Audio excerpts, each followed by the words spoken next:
నమస్తే, welcome to leader TV. నేను మీ జర్నలిస్ట్ నరేష్. Special interview. మనం ఇవాళ BCY పార్టీ రాష్ట్ర కార్యాలయంలో ఉన్నాం. భారత చైతన్య యువజన పార్టీ.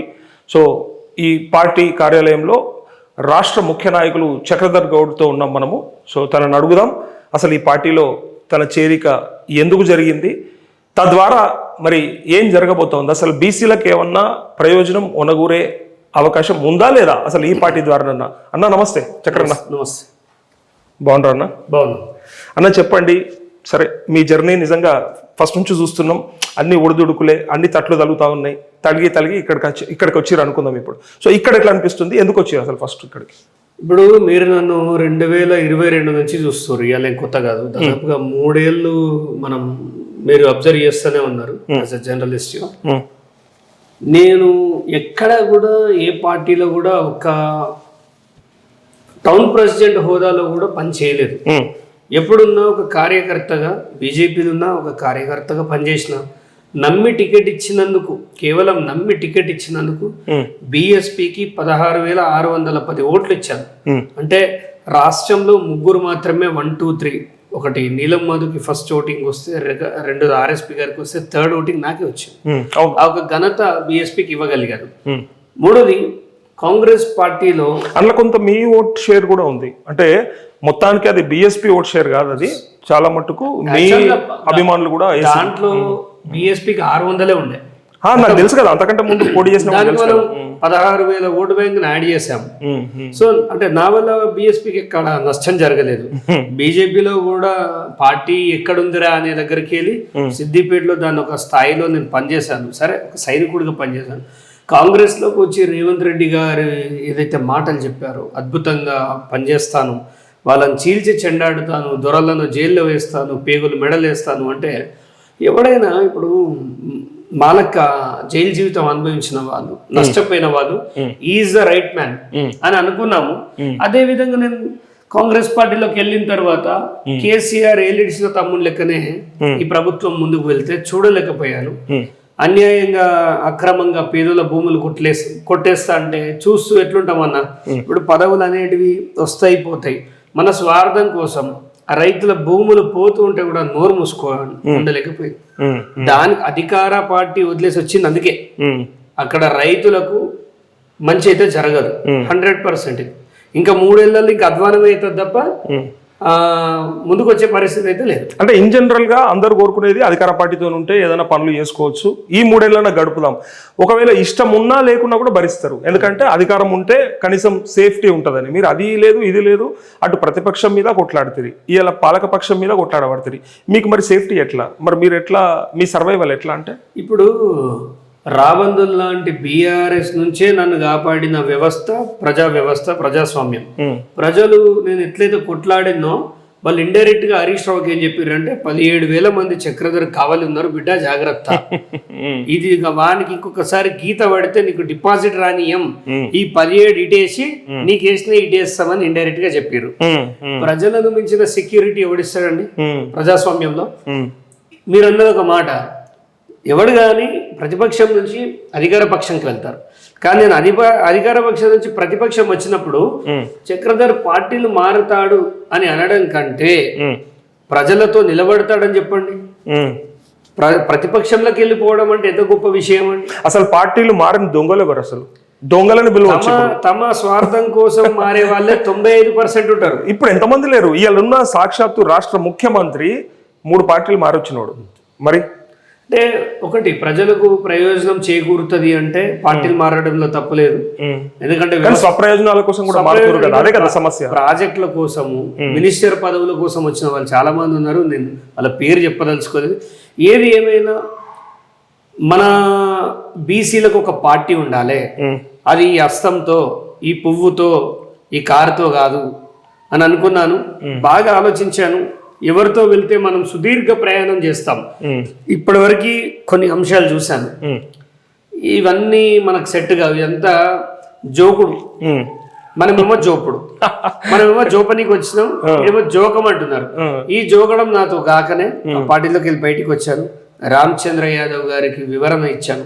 ఆయన సోపతి ఎట్లా కుదిరింది నాకు అది ఫస్ట్ ప్రశ్న. అసలు రామచంద్ర యాదవ్ గారికి చక్రధర్ గౌడ్ ఎట్లా అటాచ్ అయ్యండి? అంటే మీరు తనని కలిసిండ్రా, తను మిమ్మల్ని గుర్తించిండా? ఎందుకంటే ఆయన పార్టీ స్థాపించిన నాడు కూడా చాలా బ్రహ్మాండం. అసలు తన గురించి మేము అన్ని కూడా మీడియాలో చూసినాం కదా. సో సరే, ఆయన ఆస్తి లేకపోతే ఆయన బిజినెస్లు అవన్నీ ఉన్నప్పటికి కూడా ప్రజల కోసం మాట్లాడే ఆయన కమిట్మెంట్ ఏదైతే ఉందో దాన్ని చూసినాం మేము. సో అంత లీడర్, అట్లాంటి లీడర్ మిమ్మల్ని ఎట్లా చూస్ చేసుకున్నాడు అంటే? ఇప్పుడు ఒకటి, నాయకుడిని గుర్తిస్తాడు, గుర్తుపెట్టుకోండి. నిజమైన నాయకుడు నాయకుడిని గుర్తిస్తాడు. వారు ఆంధ్రాలో రైతుల కోసం పోరాటం చేసినప్పటికీ తెలంగాణకు వచ్చేవరకు ఇక్కడ రైతుల కోసం పోరాటం చేస్తుంది ఎవరు అనేది కనుక్కోవడం స్టార్ట్ చేశాడు. దాంట్లో మన సామాజిక వర్గం, మన వర్గాల నుంచి, బహుజన సబ్బడ్డ వర్గాల నుంచి ఎవరుంటారు అని అంటే చక్రధర్ పేరుని తీసుకున్నాడు. నన్ను అది చూపెట్టండి. చక్రధర్ పేరుని తీసుకున్నాడు. చక్రధర్ పేరు తీసుకున్నప్పుడు ఎప్పుడైతే చక్రధర్ పేరు తీసుకున్నాడో మీరు చూసినట్టయితే గతంలో నా ఫౌండేషన్ లో ఉన్న లోగో మీరు అబ్జర్వ్ చేయండి. 2020లో నేను ఒక సంస్థ స్థాపించి అక్కడ కోట్ల రూపాయలు పంచింది ఇలాంటి ఒక లోగోనే ఉంటది. ఇవాళ నేను కొత్త కాదు, ఇది యాదృశ్చికం, భగవంతుడిది. చూడండి, మా బీసీవై పార్టీ లోగో కూడా చెరుకు రైతు ఉంటాడు, నా దాంట్లో వరి రైతు ఉంటాడు.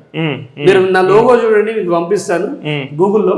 వరి రైతు నా దగ్గర ఉంటే, బంగారు వరి రైతు అంటే చేను ఉంటే, ఇక్కడ చెరుకు రైతు ఉన్నాడు. పైగా అది మీ గుర్తు, చెరుకు రైతు గుర్తు. చెరుకు రైతు గుర్తుకే రైతుకి ఓటేద్దాం, భవితకు బాటేద్దాం. వండర్ఫుల్ అన్న. ఎందుకంటే ఎక్కడైనా రైతుని ఇట్లా వాడుకుంటారు ఏమన్నా ఒక దగ్గర పెట్టి, కానీ రైతు పేరు పైనే గుర్తు, పైగా ఆ రైతుకే ఓటేయమని చెప్పి అడుగుతా ఉన్నారంటే నిజంగా బ్రహ్మాండం. అందుకే నాకు కూడా అది నచ్చింది. దట్ ఈస్ వాట్, అందుకే వచ్చినాను. గతంలో నేను నరేష్ అన్న నేను ఏం చెప్పానంటే, రైతుల కోసం ఫౌండేషన్ పెట్టాను. దాని తర్వాత కూడా ఒక స్టేట్మెంట్ ఇచ్చాను, బహుజన వాదం కాదు బహుజన యుగం రావాలి. బహుజన యుగం వస్తే, బహుజన రాజ్యం కాదు బహుజన యుగం వస్తే బహుజనులు బాగుపడతారు. ఎన్నో ఏళ్లుగా బానిసత్వానికి, రెండో శ్రేణి మూడో శ్రేణిగా మిగిలిపోయిన మనం ఈ రోజు ఒక మూమెంట్ వచ్చింది ప్రజల్లో. వెలిగించంగా తెలంగాణ కాగడ ఎలా అయితే వెలిగిందో అలాంటిదే 2024-25లో ఈ బహుజనవాదం అనేది బలపడింది. ఈ క్రమంలో చక్రధర్ అనేవాడు వాడికి వీడికి ఊడికం చేయడం బదులు అసలు రైతుల కోసమే పెట్టిన పార్టీలో చక్రధర్ ఉండాలి. బహుజనవాదం అనేది భారతీయ చైతన్య యోజన పార్టీ బీసీ అనేది మా పార్టీ నినాదంలోనే ఉంది కాబట్టి ఇక్కడే పనిచేయాలని ఫిక్స్ అయ్యాను. ఇక నేను ఎలా పనిచేస్తాను అనేది ఇప్పుడు మాటల్లో చెప్పలేను, ఎందుకంటే ఒంటరిగా ఉన్నప్పుడే ఎన్నో సవాళ్ళను ఎదుర్కొన్నా, ఎంతో నిర్బంధాన్ని ఎదుర్కొన్నా, జైలుకు పోయినా, ఇంట్లో పోలీసులు దూరి ఇబ్బందులు పెట్టినా ఏ రోజు భయపడలేదు. ఇక ఇప్పుడు బీసీవై పార్టీ బలోపేతం చేయడానికి కంకణం కట్టుకున్నా. ప్రతి ఒక్క కార్మికుడు, కర్షకుడు, రైతు, ఉద్యోగి, నిరుద్యోగి, ప్రతి తాతని అవ్వని అందరినీ కలుపుకొని ముందుకు పోవాలని ఫిక్స్ అయ్యారు. బట్ ఇక్కడ మంచి కోఇన్సిడెన్స్ లాగా అనిపిస్తుంది. ఒక పక్క మీకు ప్రేమ ఉన్నటువంటి రైతులది ఇదే పార్టీలో ఉంది, మీకు మనసు ఉన్నటువంటి బీసీలది కూడా ఇదే పార్టీలో ఉంది. రెండు కూడా మీకు కలిసి వచ్చే అంశాలకు కనపడతా ఉన్నాయి. ఇప్పటి వరకు నేను పనిచేసిన ప్రతి పార్టీ నాకు మంచి అనుభవాలు ఇచ్చింది. బీజేపీలో కూడా నేను చాలా మంచి పని నేర్చుకున్నాను. యాక్చువల్గా చెప్పాలంటే డబ్బులు ఎక్కడ నేను ఎవరు నన్ను అడగలేదు. ఫస్ట్ ఆఫ్ ఆల్ నేను ఏ రోజు కూడా బాధపడలేదు, అరే నన్ను డబ్బు కోసం చంపుతున్నాను, నా ఇష్టంతో ఖర్చు పెట్టాను. అక్కడ కొన్ని పాఠాలు నేర్చుకున్నాను. బీఆర్ఎస్ వల్ల కొన్ని పాఠాలు నేర్చుకున్న. శత్రువులైనా నాకు కఠోర శిక్షణలు ఇచ్చి ఇవాళ ఇంతటి వాడిని పాఠము గుణపాఠము ఏదో ఒకటి అయితే నేర్చుకుంటాం. రాజకీయాల్లో ఇప్పుడు ఈ పార్టీల వల్ల నేను నేర్చుకున్న విద్యని బీసీవై పార్టీలో అప్లై చేస్తా. ఎలాగ శత్రువుని ఎదుర్కోవాలి, ఎలాగ రాజ్యం మెడలు వంచాలి, రైతు సంక్షేమం కోసం ఎలా కమిటెడ్ ఉండాలనేటివి నేను దీంట్లో సఫలీకృతం అయినా అనుకుంటున్నా. ఇక నేర్చుకున్నది రేపు సమాజంలో అప్లై చేయడానికి సిద్ధంగా ఉంది. ఓకే, పార్టీలో ఇప్పుడు చేరిన తర్వాత సరే అంటే మీరు ఈ రాష్ట్రంలో, తెలంగాణ రాష్ట్రంలో మరి ఎట్లా ముందుకు తీసుకెళ్ళబోతా ఉన్నారు? పైగా మరి క్యాడరు, ఓటరు ఉంటేనే పార్టీ మనుగడ. సో దానికోసం మీ ప్రయత్నం ఏంటిదంటే? ఒకటండి, మంచి కోరుకునే వాళ్ళు సమాజంలో చాలా మంది ఉంటారు, గుర్తుపెట్టుకోండి. డబ్బు తీసుకోకుండా, లిక్కర్ తీసుకోకుండా సమాజం బాగుండాలి, నా కుటుంబం బాగుండనే వాళ్ళు చాలా మంది ఉన్నారు. ఉచితాల మీద ఆశపడకుండా బతికే వాళ్ళు 50% ఉన్నారండి, ఉంటారు. ఇప్పుడు ఒక ఉదాహరణ, కామారెడ్డిలో కేసీఆర్ రేవంత్ రెడ్డి ఇద్దరు నిలబడ్డా, ఇద్దరు చేరి 1000 రూపాయలు పంచినా, లిక్కర్ పంచినా గెలిపించింది కాటిపల్లి వెంకటరమణారెడ్డి. ఆయన ఒక్క రూపాయి పంచలే, ఒక మందు సీసా పంచలే. సరే సంఘాలకి పనులు చేయించండి, అది వేరే విషయం. బట్ అంటే అవి తీసుకొని కూడా ఓట్లు కరెక్ట్ పర్సన్ కేసే రోజులు ఇవి. అంత ఈజీగా ఏం లేదు ఇప్పుడు రాజకీయాల్లో. ఇప్పుడు ప్రతి ఒక్కరు చైతన్యవంతులయ్యారు. దాంట్లో తెలంగాణ బాగా చైతన్యం ఉంటుందండి. మీరు పల్లెటూరులో వెళ్ళి చూస్తే కూడా అద్భుతమైన విషయ జ్ఞానం ఉంటుంది అతని దగ్గర. రాజకీయాలు ఎక్కడ ఇందిరాగాంధీ నుంచి స్టార్ట్ చేసి ఇవాళ ఉన్న రాహుల్ గాంధీ దాకా అనలైజ్ చేసేంత టాలెంట్ ఇక్కడ తెలంగాణ రైతాంగానికి ఉంది. వాళ్ళు పిచ్చోళ్ళు కాదు కాబట్టే బీఆర్ఎస్ దిగిపోయింది. కానీ ప్రత్యామ్నాయం లేక ఇప్పుడు ఒక రూమ్ లో ఈ రూమ్ లో మంట అంటుకుంటే ఎవడైనా కిటికీలు బద్దలు కొట్టి బయట దుంకుతాడు. ఈ రూమ్ అంటుకున్నది బీఆర్ఎస్ అయితే బయట దుంకింది కాంగ్రెస్. అంటే దెబ్బ అయితే తగిలింది. ఇక ఆ దెబ్బ తగిలిన వాళ్ళని ఓదార్చి వాళ్ళను మంచి సురక్షిత ప్రాంతాలకు తీసుకెళ్లాలనేది మందు పూసి పట్టీలు కడతారు. ఖచ్చితంగా 100%. ఒకటండి, రైతాంగానికి పెద్దపీట వేయాలి, బహుజనవాదానికి పెద్దపీట వేయాలి, నిరుద్యోగానికి పెద్దపీట వేయాలి.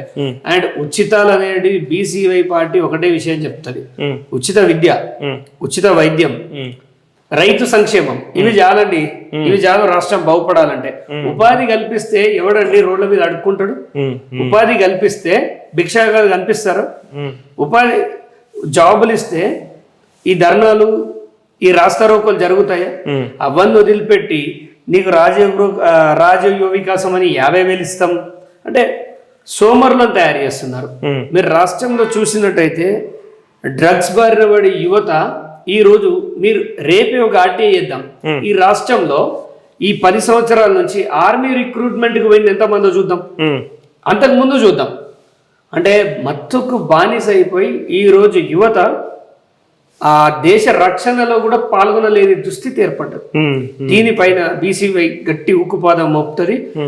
యువతను మళ్ళీ దారిలో పెట్టాలి, మంచి సమాజం కోసం వాళ్ళని ఒక దారిలో పెట్టాలనే ప్రయత్నం చేస్తున్నాం. అది ఈజీ కాదు, బట్ సాధ్యమైతే. సో మీ స్థానం ఏంటి మరి ఈ పార్టీలో? అంటే రాష్ట్ర స్థాయిలో పనిచేస్తారా, లేకపోతే మీరు నియోజకవర్గ స్థాయికి పరిమితమా?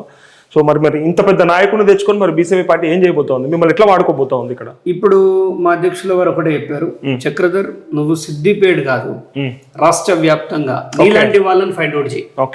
నేను నిన్ను ఫైండ్ అవుట్ చేసిన, నువ్వు రాష్ట్రంలో నీలాంటి వాళ్ళని ఫైండ్ అవుట్ చేసి ఒక వేదిక క్రియేట్ చేస్తే వాళ్ళకి అవకాశాలు ఇద్దాం. డబ్బుకు ఆస్కారం లేని ఒక రాజకీయం మనం చేద్దాం. సరే మొదట్లో మనం ఓడిపోయినప్పటికీ ముందు ఆదర్శంగా తీసుకుంటారు. ఇవాళ మీరు చూడండి, కొన్ని ఇలా బైరి నరేష్ అని ఉంటాడు, ఏది గతంలో అయ్యప్ప మీద వ్యాఖ్యలు చేసి చాలా, ఆయనని ఒకప్పుడు నాస్తికుడు అని కూడా అనొద్దు. అప్పటి గతంలో ఆయన చెప్పిన విషయాలన్నిటినీ వీడు నాస్తికుడు అని చెప్పి చాలా హేళన చేసి కొట్టి దాడి చేయడం జరిగింది. కానీ ఎప్పుడైతే బుక్కులు రిఫర్ చేస్తే బైరి నరేష్ చెప్తున్నాయి అన్ని వాస్తవాలే ఉన్నాయి. అంటే లాజిక్ ఉన్నది, మ్యాజిక్ నమ్మకండి అని చెప్పిండు. అంటే నేను మొన్న అనుకున్నాను, బైరి నరేష్ చెప్పిన ప్రతి విషయాన్ని ప్రజలు క్షుణ్ణంగా ఆలోచిస్తున్నారు. మనల్ని కూడా లేటుగా అయినా గుర్తిస్తారు, మనం వాస్తవమే మాట్లాడతాం. అంటే పార్టీలలో వద్దంటే అందరికి కోపం వస్తుందండి. అది ఎట్లా ఉంది కదా, వద్దంటే ఎవరికి కోపం వస్తుంది? ఇంకేమిస్తావు అని అడిగేదే కదా. ఇప్పుడు సమాజం పోవాలి, ఆ సమాజం పోవాలి, ఆ వ్యవస్థ మారాలి. నాకేమిస్తావు కాదు, నాకు ఉద్యోగం ఇస్తావా లేదా అని గల్లబట్టుకో, అప్పుడు పని అవుతుంది. గత ఉదంతాలు చాలా ఉన్నాయి. ఇప్పుడు పార్టీలు చిన్న పార్టీలని కానీ లేకపోతే నాయకులు చిన్నోళ్ళని కానీ ఉండదు. వాళ్ళు ఎప్పుడైనా సరే, ఇప్పుడు పవన్ కళ్యాణ్ లాంటోడికే ఆయన నిలబడ్డ 2 స్థానాల్లో ఎక్కడ గెలవకపోవడము, తర్వాత ఒకేసారి 21 సీట్లు గెలిచి ఇలా డిప్యూటీ ముఖ్యమంత్రి అవడము, జగన్మోహన్ రెడ్డి ఫస్ట్ టైం నిలబడ్డప్పుడు 70 సీట్లకు పరిమితం అవడం, తర్వాత 151తో గెలవడం, ఇట్లా చాలా జరుగుతూనే ఉంటాయి ఇవి. సో ఇవాళ బీసీవై పార్టీని కూడా తక్కువ అంచడానికి లేదు. మరి మీ క్యాడర్ ఎంత? భారతీయ జనతా పార్టీ ఎన్ని సీట్లు గెలిచింది స్టార్టింగ్ లో? రెండే కదా. ఇవాళ దేశాన్ని ఊతికారేస్తుంది కదా. అది మనం చాలా దూరం ముచ్చట. నేను చెప్పేది ఈ 10 ఏళ్ళ ముచ్చట. ఒక దేశాన్ని ఇవాళ చెక్కు చెదరకుండా వాళ్ళు ఒక సంఖ్యను పెట్టుకున్నారంటే 2 తోటే స్టార్ట్ అయింది. ఇవాళ మాది కూడా అంతే. నేను ఎక్కడ నిరుత్సాహపడట్లేదు నరేష్ గారు. బీజేపీకి ఉన్నది ఏంది?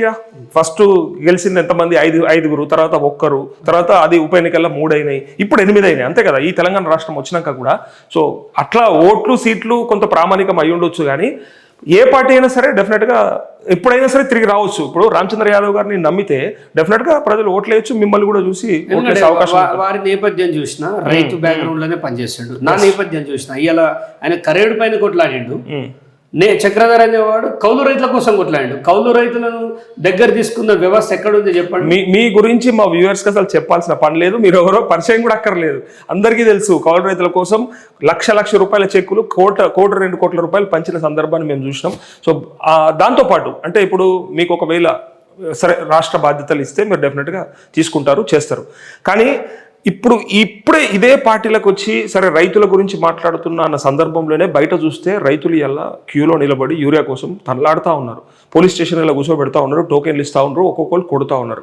ఏంది పరిస్థితి? మరి ఇప్పుడు మీ స్టాండ్ ఏంది, మీరు ఏం తీసుకుంటారు? మరి మీ పార్టీ తరపున మన కార్యాచరణ ఉందా? ఖచ్చితంగా ఉంది. ఏం చేస్తారు చెప్పండి. దీన్ని నేను ఖండించిన. రీసెంట్ గా సిద్దిపేటలో ఒక ఇన్సిడెంట్ జరిగితే ఇమ్మీడియట్ గా మీడియాకి ఫాలో అప్ ఇచ్చేసి అది మరుగున పడుతున్న సమస్యని ముందుకు తీసుకొస్తే ఆయనకు పడాల్సిన చివాట్లు పడ్డాయి. ఎలా నడుచుకోవాలి రైతులతో అనేది చెప్పడం జరిగింది. ఇవాళ పోలీసులకి ధైర్యం ఉంటే రైతులం కాదండి కొట్టాల్సింది, ఎవరిని కొట్టాలి? అధికార పార్టీ ఎదవల్ని కొట్టండి. రైతులను కొడితే ఏమొస్తుందండి? అన్నదాతలు అన్నం పెడుతారు, వాళ్ళని కొడతారా? ఇవాళ క్యూ లైన్ లో చెప్పులు ఏదైతే పెట్టుకొని కిలోమీటర్ మేర నిలబడ్డారో ఆ చెప్పులన్నీ రేపు కాంగ్రెస్ పార్టీ మెడలో వేస్తారు. గుర్తు పెట్టుకోండి. రేపు స్థానిక సంస్థలను పోతారు కదా, మీ మెడక చెప్పులు వేయకపోతే నన్ను అడగండి. కొంచెమైనా సిగ్గుపడాలి. ఇంత స్వరాజ్యంలో 70 ఏళ్ల స్వరాజ్యంలో రైతు ఇంకా కూడా ఇవాళ రాకెట్ సైన్స్ ఉంది, ప్రపంచం ఇంత మారింది, ఎంతో గొప్పగా బతుకుతున్నాం మనము అని చెప్పుకునే ఈ దేశంలో రైతులు ఇంకా చెప్పులు పెట్టుకొని పడిగాపులు రాత్రి పోయి పొద్దుగాల పడుకొని యూరియా కోసం వెయిట్ చేస్తుండ్రు. గుండెపోటు వచ్చి చచ్చిపోతుర్రండి. ఇలా వీళ్ళు చేస్తుంటే 60,000 జీతగాడు, 60,000 జీతం తీసుకునే ఒక ప్రభుత్వ ఉద్యోగి, 60,000 జీతం తీసుకునే ప్రభుత్వ ఉద్యోగి రోజుకు 200 సంపాదించింది రైతు దగ్గర లంచం తీసుకుంటాడు. వాడిని ఎడమకాలు చెప్పుతో కొట్టాలా లేదా మీరు చెప్పండి. ఎంత దుర్మార్గమైన విషయం. 60,000 జీతం తీసుకుంటున్న ఎదవ ఒక 2,200 రూపాయల కోసం కాయ కష్టం చేస్తున్న ఒక కూలీ రైతును పట్టుకొని తనకి ఏ అవసరం ఉన్నా ప్రభుత్వ ఉద్యోగులు డబ్బుల కోసం డిమాండ్ చేస్తారు. ఇవాళ వ్యవస్థ దౌర్భాగ్యం. కొంచెమైనా సిగ్గుపడాలి ఈ రేవంత్ గవర్నమెంట్. అలాంటి వాళ్ళను సస్పెండ్ కాదండి, డిస్మిస్ చేయాలి. ఆ ధైర్యం ఉందా ఈ ముఖ్యమంత్రికి? ఉద్యోగస్తులు ఓటేస్తేనే ఈ గవర్నమెంట్లు ఫామ్ గా గుర్తు పెట్టుకోండి. ప్రజలు ఓటేయాలి, రైతులు ఓటేయాలి. ఎంత లంచగొండి వ్యవస్థ. ఇవాళ ఏసీబీ ఎన్ని కేసులు పెడుతుందండి, ఎన్ని కేసులు ప్రూవ్ అవుతున్నాయి? అన్ని 60-40 అవుతుంది. ఒక్క కేసు కూడా ఇవాళ ముందుకు పోవట్లేదు. రైతులను దగా చేస్తుంది ఇవాళ ముఖ్యంగా కాంగ్రెస్ పార్టీ. సో వీళ్ళను అతి తొందరలో దసరా తర్వాత ఒక వ్యూహంతో వెళ్తాం. ప్రతి మండలంలో, ప్రతి విలేజ్ లో, ప్రతి ఒక్క రెవెన్యూ డివిజన్ లో దీనికి సంబంధించి నిరసన కార్యక్రమాలు చేపడతాం. అయితే మీకు సంబంధించిన ఒక పర్సనల్ విషయం ఏంటంటే క్వశ్చన్ అంటే ఆరోపణ, అది బీఆర్ఎస్ మోసం చేస్తుందని బీజేపీని ఎత్తుకున్నారు మీరు, బీజేపీ మోసం చేస్తుందని కాంగ్రెస్ని ఎత్తుకున్నారు, ఇవాళ కాంగ్రెస్ కూడా మోసం చేస్తుందని బీసీవై పార్టీని ఎత్తుకున్నారు. రేపటి క్వశ్చన్ ఏంటంటే మరి రేపటి మీ భవిష్యత్తు ఏంటిది, మీ ప్లాన్ ఏంటిది? నిజంగానే మీరు ఇట్లా మార్చుకుంటూ పోతా ఉంటే అసలు ప్రజలకు మీ మీద నమ్మకం ఉంటుందా? అసలు నమ్మకం ఉంది కాబట్టి ఓట్లు ఇచ్చిండ్రు. ఒకటి గుర్తుపెట్టుకోండి, ఓట్లు ఇచ్చిండ్రు. దాంట్లో ఇప్పుడు మరి ఇంకా ఏం చేయమంటారు? వాళ్ళ రోడ్ల మీద వచ్చి డాన్స్ చేయమంటారా? ఇప్పుడు చక్రధర్ని జైలు వేసే క్రమంలో అరే దగ్గర కోట్ల రూపాయలు తిన్నారు, ఒక్కడన్నా సపోర్ట్ చేయలేదంటే వాళ్ళు ఎక్కడ సపోర్ట్ చేసిరు? 100 రూపాయలు తీసుకోకుండా ఓట్లేసారు, 10 రూపాయలు తినకుండా ఓట్లేసారు. 17,000 ఓట్లు నీకు ఈవీఎం లో చూపించినాయి. కానీ కనబడింది ఓట్లు హరీష్ రావు ఎన్ని మాయం చేసిండో ఓటు తెలుసు. 30 ఏళ్ల నుంచి అక్కడ వాళ్ళనే నడుస్తుంది. వీళ్ళు అకృత్యాలు చేసిర్రు, కౌంటింగ్ లో మిస్టేక్ చేసిండని ఎలక్షన్ పిటిషన్ వేస్తే మొన్న తన పలుకుబడితోడు కొట్టేయించుకున్నాడు. 2025లో హైకోర్టులో ఆయన కొట్టేయించుకున్నాడు కేసుని. ఎన్నో సాక్ష్యాలు ఉన్నా కేసు కొట్టేయబడింది. అంటే ప్రజలు కరెక్టే ఉన్నారండి.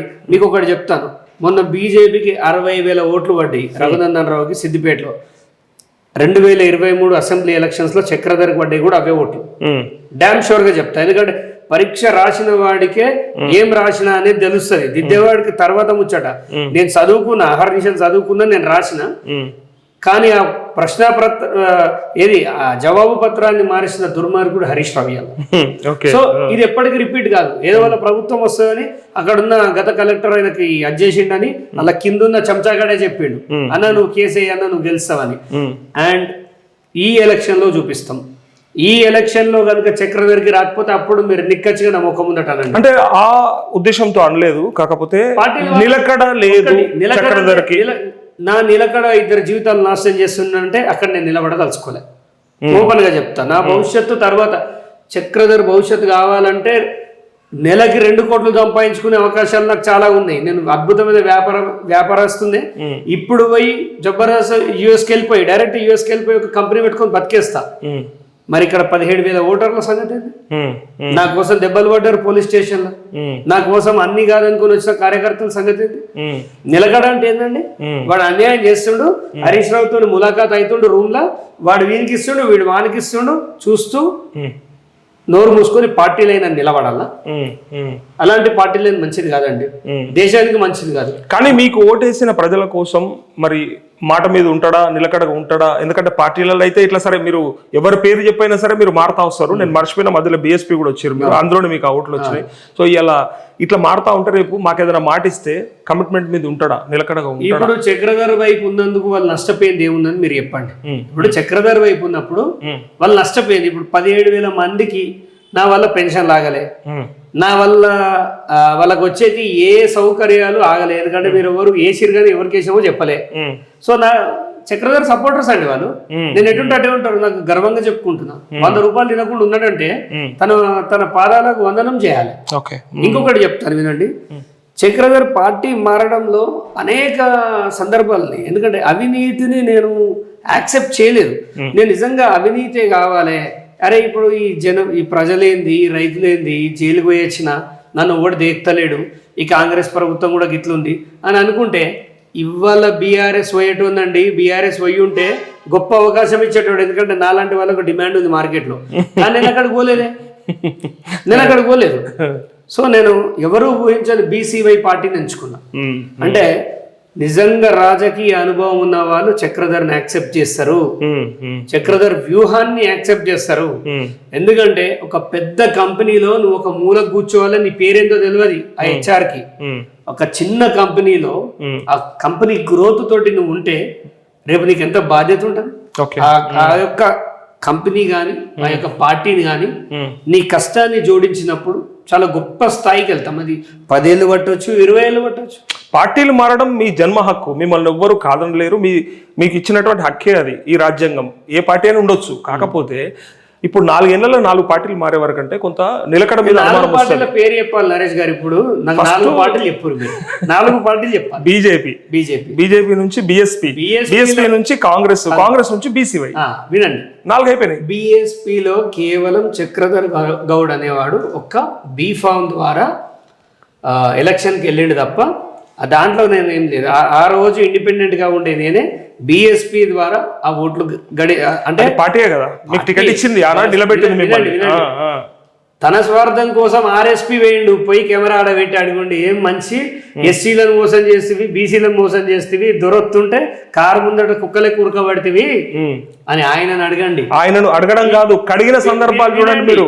ఇంతకంటే ఎక్కువ అడిగాం మేము, ఎవరి కాళ్ళ కాడ పెట్టిన తాకట్టు అడిగిన. ఇవాళ గువ్వల బాలరాజు నా గుండెకాయ కేసీఆర్ కావాలంటే చూడు అని పోస్ట్ మార్టం చేసి చూపించిన గువ్వల బాలరాజును అడగండి, పోయి బీజేపీ సంకల వాషింగ్ పౌడర్ నిర్మా అవుతుండు. గుండెకాయ అన్నాడు, అన్ని కాయలు అన్నాడు ఆయన. చక్రధర్ ప్రమోట్ కాలే ఎక్కడ చూసినా, ప్రజల గుండెల్లో ప్రమోట్. నేను చాలా సీరియస్ గా పార్టీలు మారడంలో తప్పు లేదు, కానీ నిలకడ మీద కొంత ప్రజలకి ఏమనిపిస్తుంది అంటే, సరే ఇన్నిసార్లు మారుతా వస్తా ఉన్నాడు, ఈయనను ఎట్లా నమ్ముదాము, ఒకవేళ మరి ఒకదాన్ని పట్టుకొని కరెక్ట్ గా నిలబడ్డా అంటే మీకు వాళ్ళు నచ్చుతలేరా, వాళ్ళే మిమ్మల్ని పట్టించుకుంటలేరా అనేది ఇక్కడ అనుమానం. ఖచ్చితంగా రాజకీయ పార్టీలు ఎంత దుర్మార్గం అయిపోయినాయి అంటే, బీఆర్ఎస్ హయాంలో విచ్చలవిడి దోపిడీ జరిగింది, అది ప్రజలు దించేసిరు, అది వాళ్ళని చేసే రూపం చూసాం.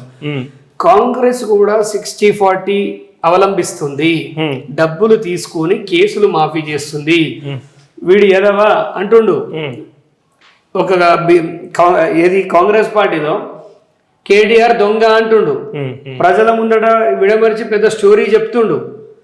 జైలు ఎందుకు వేయట్లేదు? ఓకే. ఒకరి మీద ఆరోపణ వస్తే ఎఫ్ఐఆర్ కడితే పేదోళ్ళని అయితే ఇంట్లో పోయి గుంజుకొని పోయి కొట్టి గుంజుకపోతారు కదా, అకారణంగా రైతులను తీసుకుపోయి కొడుతురు కదా, మరి వీళ్ళ మీదకి చేతులు ఎందుకు వస్తాడు? మేము లోపల ఏమని ముఖ్యమంత్రి అంటుండు. అసలు ఆయన ఐపీఎస్ఆ? మీరు చెప్పండి, లోపల వేయడానికి ఆయన ఐపీఎస్ఆ? మీరు ఎవరికి ఒత్తాస వలుకుతున్నారు? కాంగ్రెస్ పార్టీ బీఆర్ఎస్ని కాపాడుకుంటూ వస్తుంది.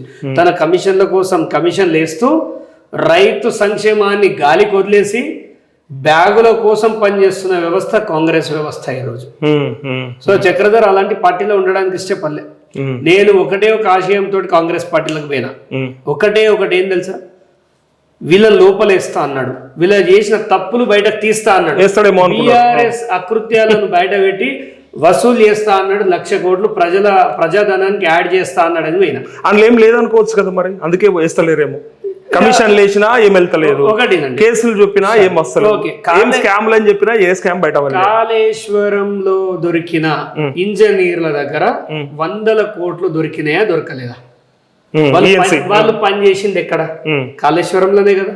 కాళేశ్వరంలో పనిచేసిన దగ్గర 100-200 కోట్లతో దొరికితే ఇక దాని ప్రాజెక్టు ఇచ్చిన గవర్నమెంట్ పెద్దల దగ్గర ఎంత దొరకాలి మీరు చెప్పండి. దొరకాలి కదా మరి. కమిషన్ వేస్తే కమిషన్ రిపోర్ట్ లో కూడా కమిషన్ రిపోర్ట్ లో ఏం లేదంటే ఎవరు చెప్పారు? మనం 7 కోట్లు ఉంది. ఒకటి 6,78,00,000 మాత్రం రికవరీ చేయాలి. సరే, ఇప్పుడు మరి ఎవరిని కొడతారు? చెప్పుతోటి గవర్నమెంట్ కొట్టుండి బీఆర్ఎస్ వాళ్ళకి శాతం అయితే ఇప్పుడు మా మీద దొంగ మాటలు ఆడినవరా అని చెప్పి అదే కదా సుప్రీంకోర్టుకి వెళ్ళారు కదా. ఏ కోర్టులో అవుతుందా అండి పని? వీళ్ళంతా కాలయాపన చేయడానికి కోర్ట్స్ గాని నిజంగా తప్పు చేయకపోయి ఉండుంటే మరి కవిత మాటలు ఎందుకు?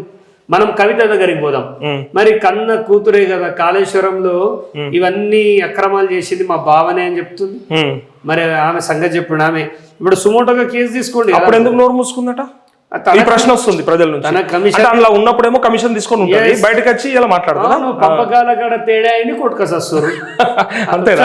అంతే, ఖచ్చితంగా. కాళేశ్వరంలో ఏమీ అన్యాయం జరగలేదంటే మాత్రం పిచ్చోళ్ళు ఎవరు లేరు, అందరికీ తెలుసు ఏం జరిగింది. వీళ్ళు చిన్నది ఏది మన ఇది ఆరోగ్యశ్రీయా ఏదో ఇస్తేనే సిఎంఆర్ఎఫ్ చెక్కులలోనే స్కాములు చేసిన వాళ్ళండి వీళ్ళు. ఇప్పుడు ఛానల్లో మీ కెమెరామెన్ తప్పు చేస్తే ఏం చేస్తుండే నరేష్ అని మిమ్మల్ని కదా ప్రశ్నిస్తారు. మీరు చేయమన్నారా లేదా కాదు, మీరు ఏం చేస్తున్నారు? యాజ్ అ సిఇఓగా మీకు కమాండ్ ఉందా లేదా? ఇలా గత ముఖ్యమంత్రి కేసీఆర్ ఉన్నాడు, ఆయనకి కమాండ్ ఉండాలా లేదా? చూడండి, గత ప్రభుత్వం 1,00,000 కోట్లు దోచింది అనేది చాలా చిన్న విషయం. చాలా దోసుకున్నారు వాళ్ళు. అది లెక్కలన్నీ తేలాలంటే ఈ కాంగ్రెస్ తో కాదు. రెండోది ఎవరితో అవుతుంది? బీసీవైతో అవుతుందా భవిష్యత్తులో? ఖచ్చితంగా. కానీ అధికారంలోకి వస్తుంది. ఒక్కటి గుర్తుపెట్టుకోండి, కాంగ్రెస్ తో కాదు, బీజేపీతో కాదు, ఎవరితో కాదు అన్నప్పుడు మరి బీసీవై పార్టీ అధికారంలోకి వచ్చి బీఆర్ఎస్ అవినీతి అంతా ఎలికి తీస్తుందా? ఒక్కటి ఎవరిని తక్కువ అంచనా వేయలేదు. ఆమ్ ఆద్మీ పార్టీ ఎక్కడి నుంచి వచ్చింది? ఒక చీపురు పట్టుకొని 10 రూపాయలు విలువ చేసే చీపురు పట్టుకొని ఢిల్లీ నోడ్చిందండి మొత్తం. తక్కువ అంచనా వేసి అడగలే ప్రశ్న, మీ కమిట్మెంట్ గమనిస్తా ఉన్నాం. లేదు, ప్రజలకు అర్థం కావడానికి చెప్తాను. సో ఆమ్ ఆద్మీ పార్టీ పట్టుకొస్తే నరేంద్ర మోడీ లాంటి వాళ్ళు వీళ్ళ జోకర్ గారు గిరతో ఏమైతుంది అంటే జోకర్ ని వేసి కూర్చోబెట్టి. కానీ అదే కేజ్రీవాల్ లిక్కర్ స్కామ్ లో ఉన్నాడు, అదే కేజ్రీవాల్ జైలుకి వచ్చిండు. ఒకటి ప్రజలు అవకాశం ఇచ్చినప్పుడు నిలుపుకోవాల్సింది నాయకులు. రేపు చక్రధర్ కూడా నాయకుడు నిలుపుకోకపోతే నేను జైలు పాలవుతా. Deputy CM Manish Sisodia jail ఉండే ఇవన్నీ ఏమంటున్నాను, నీతులు చెప్పినోడు కూడా దారులు తప్పుతా ఉన్నాడు. అది పెద్ద సమస్య. నేను చెప్తున్నా, ఆ దారులు తప్పినోడు జైలు దారే దొక్కిండు కదా. రేపు చక్రధర్ కూడా రాజకీయాల్లో తప్పు చేస్తే జైలుకే పోతాడు. కానీ బీసీవై పార్టీ ఇప్పుడు కొత్త పార్టీల ఆవశ్యకత ఉంది. జీవితాలు మాయి కొత్తగా ఉండాలని ఉగాది పచ్చడి రోజు కొత్త బట్టలు వేసుకోగానే సరిపోదు. కొత్త పార్టీలు వచ్చినప్పుడు స్వాగతం పలకాలే, దాంట్లో ఉన్న మెంబర్స్ ఎవరు అని విశ్లేషణ చేయాలి. ఒక చక్రధర్ లాంటి కుర్రోడు ఉన్నప్పుడు అరే మనం ఇన్ని మాట్లాడతాం, టీవీ ముందడ కూర్చొని విమర్శలు చేస్తుంటాం, ప్రధాని ఏం చేయాలో కూడా మనమే చెప్తుంటాం. మరి చక్రధర్ లాంటి వాడు దీన్ని ముందుకు తీసుకొచ్చి కష్టాలు పడ్డప్పుడు ఎందుకు వాడికి సపోర్ట్ చేయను? ఒక్క ఓటు. నేను నోటు అడగలేదు, అందరు నోట్లు అడుగుతారు, నేను నోట్లు అడగలే, ఓట్లు అడిగిన. ఒక్క ఓటు ఒక్కసారి 2028లో ఒక ఓటు వేయండి, అప్పుడు చక్రధర్ గౌడ్ అంటే ఏందో చూపిస్తాడు. బీసీవై పార్టీ సత్తా ఏందో ప్రజల్లో చాటుతాం. ఓకే, ఇంకొక ప్రశ్న. ఇప్పుడు ఉన్నటువంటి సమస్య RRRకి సంబంధించి కొంతమంది రైతులు అలైన్మెంట్ మార్చడం వల్ల నిజంగా సన్నకారు చిన్నకారు రైతులు నష్టపోతూ ఉన్నారు. కొన్ని 100 ఎకరాల భూములు కోల్పోతూ ఉన్నారు. అంటే అక్కడ కాంగ్రెస్ నాయకులు ఉన్నారనో ఎమ్మెల్యేలు ఉన్నారనో లేకపోతే వాళ్ళ బామ్మర్దో వాళ్ళ సడ్డకుడు ఉన్నాడో అని భూములు అలైన్మెంట్ మార్చుకుంటే ఇట్లా అష్టవంకరలు దింపుకుంటూ పోతా ఉన్నారు. నల్గొండ జిల్లాలో అంటే ఆ చౌటుప్పల ఏరియాలో నిజంగా రైతులు మా భూములు కోల్పోతే రేపు పొద్దుగల మమ్మల్ని ఏడిపోమంటారు, మళ్ళీ ఇళ్ళనే వాచ్మెన్గా పనిచేయమంటారా అని చెప్పి అలా రోడ్ ఎక్కిండ్రు. మంత్రిని కలుస్తా అనిపోతే కోమటిరెడ్డి టైం ఇయ్యాక తీసుకుపోయి జైల్లో పెట్టిరు. ఏంది అసలు ఎటుపోతా ఉంది? దీనిపైన మరి బీసీవై పార్టీ ఏమైనా స్టాండ్ తీసుకుంటారా? ఖచ్చితంగా బీసీవై పార్టీ ఫస్ట్ సంస్థాగతంగా ఒక నిర్మాణం జరగాల్సిన అవసరం. కనీసం మీరన్నా ఇండివిజువల్ గా ఏమైనా చేస్తారా? ఖచ్చితంగా వీటిపైన ఆ రైతులను కలిసే ప్రయత్నం కానీ ఏది మాట్లాడినా పేపర్ ఎవిడెన్స్ మాట్లాడాలి. ఇప్పుడు మనం నోటికి వచ్చినట్టు మాట్లాడితే అక్కడ ఒకటి ఉంటే ఇక్కడ ఒకటి కాదు.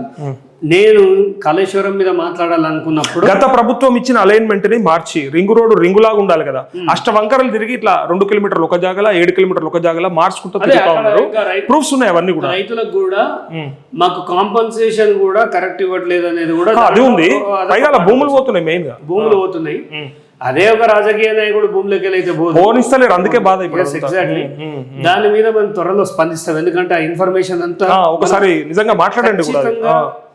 మాట్లాడడానికి వెనకకే పోము. అది ఎవరైనా కానీ గతంలో చాలా స్కామ్ల గురించి మాట్లాడినాం, దీని గురించి కూడా మాట్లాడతాం.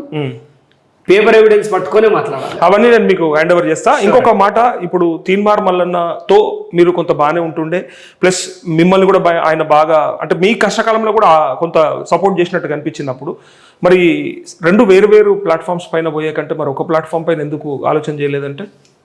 అది నా ఆలోచనలు నాకుంటాయి.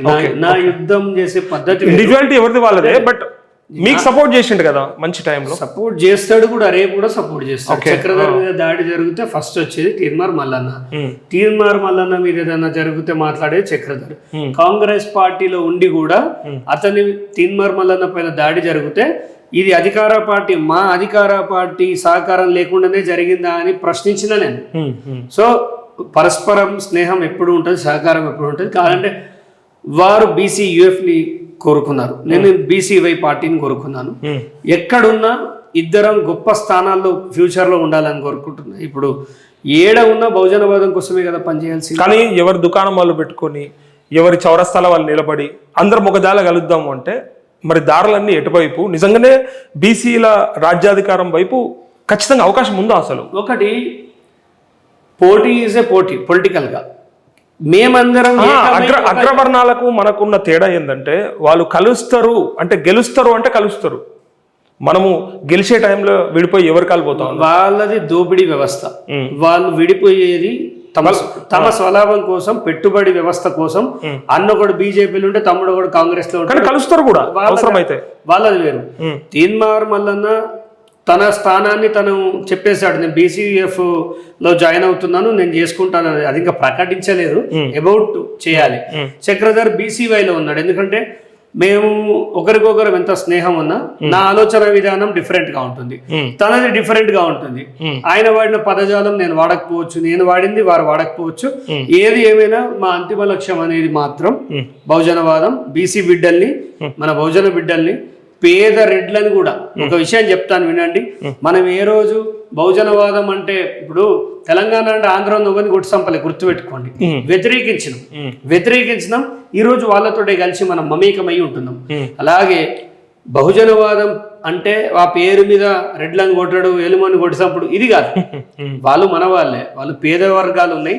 దాంట్లో ఇవాళ బీసీవై పార్టీలో బహుజనులే కాదు, ఎవరైతే రెడ్డి కులస్తులు ఉన్నారో మేము పోటీ చేస్తామంటే వాళ్ళకి స్వాగతం పలుకుతాం. మేము ఒక ఇల్లు అన్నప్పుడు రకరకాల వ్యక్తులు ఉంటారు, ఉండాలి కూడా అందరు ఉంటేనే బాగుంటది. మేము ఏ రోజు రెడ్డిలకు వ్యతిరేకం కాదు, ఇతరులకు కాదంటే మా ఓటు ఎక్కడికి పోయింది, ఏమైతుంది అసలు. ఇవాళ నిజం చెప్పాలంటే ఒక రెడ్డికి ఒక బీసీ ఓటు ఎందుకు వేస్తుందండి? స్టేట్కి ఇప్పుడు మాట్లాడడం, ఒక బీసీ నిలబడతాడు, ఒక రెడ్డి నిలబడతాడు. బీసీని ఓడించి ఒక రెడ్డిని ఎందుకు గెలిపిస్తున్నారు? డబ్బుల కోసం అందామా, మందు కోసం అందామా? మరి ఈ రెండు తీసుకొని 50% వ్యవస్థ ఉంటుంది. మరి వాళ్ళు కూడా అటువైపు ఎందుకు మొగ్గు చూపుతున్నారంటే, ఫస్ట్ బీసీలు ఈ 1968 యుద్ధం చేసినాం, మేము పోరాటాలు చేసినాం, ఇంతింత లెక్చర్ పుస్తకాలు పెట్టుకొని నన్ను ఇప్పుడు అరెస్ట్ చేసారు, మా తాత ఎందుకైతే కాయ కాసింది అని చూపించడం కాదు. నేను చెప్తా వినండి, ఇవాళ బీసీలకు కనువిప్పు జరిగేలాగా చెప్తా. ప్రజల్లో నాయకుడు అంటే ఇలా ఉండాలి అని వాడు ఒక డిజైన్ చేసుకుంటాడు. ఎవరు? ఓటర్. ఒక ఓటర్ మహాశయుడు ఏం చేస్తాడంటే ఇలాంటి వాళ్ళు ఉండాలని డిజైన్ చేస్తాడు. దానిలో తన వేషాధరణ చూస్తారు, తన మాట తీరు చూస్తారు, తన స్వభావం ప్రజలతోటి ఎలా వెళ్తున్నాడు చూస్తారు, తను ఒక కమిట్మెంట్గా ఉన్నాడా, మాట తప్పి లంచగొండి తయారైందా, ఖచ్చితంగా పారామీటర్స్ ఉంటాయి చూసుకుంటారు. ఇవన్నీ చూసి వీడికి ఏమైనా ఎక్స్పీరియన్స్ ఉందా రాజకీయాల్లో అనేది కూడా చూస్తారు. ఈ ప్రూవ్ చేసుకోవడంలో బహుజనవాదులు చాలా వరకు వీగిపోతున్నారు. ఎక్కడ అంటే ఒక రెడ్డి దగ్గర నిలబడంగానే అరే ఏం చేస్తాడు, ఆడైతే జనంలో 5 కోట్లు ఖర్చు పెట్టాలి, ఇంకో 1.5 ఇస్తే మూసుకుంటాడు అని 1.5 పడేస్తే 3.5 అంకే మిగులుతున్నాయి. సో ఈ అమ్ముడు పోయే వ్యవస్థ నుంచి బహుజనవాదులు దూరం జరగాలి. సాధ్యమా మార్పు? 100%. చక్రధరని ఎందుకో కొనలే, ఎవడు ఎందుకు కొనలేకపోతున్నారు? ఉంటారుగా 100 కోటికో ఉంటారుగా. లేదు, చాలా మంది ఉంటారు. చాలా మంది నరేష్ మీరు కూడా ఉన్నారు. 100% ఉంటారు. ఇంటర్వ్యూ నరేష్ నాకు తెలియదా, ఎప్పటికీ మంచి మంచి ఆఫర్లు వచ్చినా నువ్వు ఏ రోజు తీసుకోలే, నువ్వేందో నాకు తెలుసు నరేష్. అట్లేం లేదు, నీలాంటి వాళ్ళు, నాలాంటి వాళ్ళు, మనలాంటి వాళ్ళు, ఇప్పుడు మీరు రైతుల కోసమే రోజు గొంతు చించుకుంటారు, నేను రైతుల కోసమే.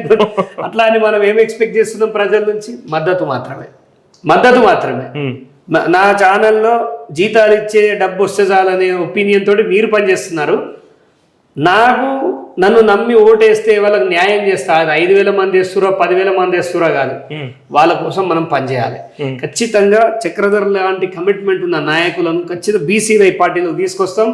ఆశ్చర్యపోనవసరం లేదు, 15 సీట్లు తగ్గకుండా రేపు బీసీవై పార్టీ తెలంగాణలో అద్భుతాన్ని సృష్టిస్తుంది. ఓకే, ఫైనల్ క్వశ్చన్, మరి జూబ్లీహిల్స్ లో పోటీ చేసే అవకాశం ఉందా? లేదు, దాని గురించి మా అధ్యక్షుల వారు ఇంకేం చెప్పలేదు. ఎందుకంటే సంస్థాగతంగా మాకు చాలా మంది ఇప్పుడు అన్న ఫాలోవర్స్ కానీ, రామచంద్రం అన్న ఫాలోవర్స్ కానీ, చక్రధర్ ఫాలోవర్స్ కానీ, బీసీవై ఫాలోవర్స్ ఎంతమంది ఉన్నప్పటికీ వీళ్ళందరినీ ఒక వేదికపైకి తీసుకురావాల్సిన సమయం పడుతుంది. ఖచ్చితంగా దసరా మన పండుగ, తెలంగాణ పండుగ, బతుకమ్మ పండుగ, దాని తర్వాత ఈ పార్టీల యొక్క పరిస్థితి ఏంది, వీళ్ళందరూ ఏంటంటే ఒక కమిటీ వేస్తారు. పిఎస్సి కమిటీలో డిస్కస్ చేసి మా కార్యాచరణ ప్రకటిస్తాం. చాలా గొప్పగా ఉంటది. ఇవాళ ఇప్పుడు ఎంటీగా ఉన్న ఈ ఆఫీస్ కాస్త ఎంత కోలాహలంగా ఉందో బిఫోర్ ఆఫ్టర్ నేను మీకు తేడా చూపిస్తాను తొందరలో. ఓకే, అంటే జూబ్లీహిల్స్ లో కూడా పోటీ చేసి ఒకసారి అదృష్టాన్ని పరీక్షించుకోవాల్సింది మీరు కూడా. సిద్దిపేట నుంచి మరి ఇక్కడికి వస్తే అవసరం లేదు, మనము పోటీ చేయడానికి అట్లా కాదు, మనం వచ్చిన నేపథ్యం వేరు. మనకు ఇప్పుడు బీసీల ఐక్యత ముఖ్యం. మన చేజారిపోతున్న ఓటుని మళ్ళీ మనం చేతి చిక్కించుకోవాలి, ఆ కార్యక్రమం చేపట్టాలి. ఇవాళ జూబ్లీహిల్స్ లో జరుగుతున్న ఒక ఏదైతే ఎలక్షన్ ఉందో అది డబ్బు ఎలక్షన్. ఆత్మగౌరవం లేదాడా? ఏమైందని ఆత్మగౌరవం ఉంటుందా జూబ్లీహిల్స్ లో? నాకు కావాలంటే నాకు కావాలని అధికార పార్టీ సిట్టింగ్ స్థానం వదులుకోలేక వాళ్ళు అక్కడ బీసీకి ఇవ్వండి. ఎవరికి ఇచ్చినా, కాంగ్రెస్ ఇచ్చినా, బీఆర్ఎస్ ఇచ్చినా, బీజేపీ ఇచ్చినా, ఒక కింది స్థాయి నుంచి వచ్చిన బీసీకి ఇచ్చి నిలబెట్టండి. లేదా కాంగ్రెస్ గవర్నమెంటా ఇంకెవరా మీకు దమ్ముంటే ఒక ఉస్మానియా నుంచి ఒకరిని తీసుకొచ్చి నిలబెట్టండి. మీ కమిట్మెంట్ ప్రూవ్ చేసుకోవాలనుకుంటే.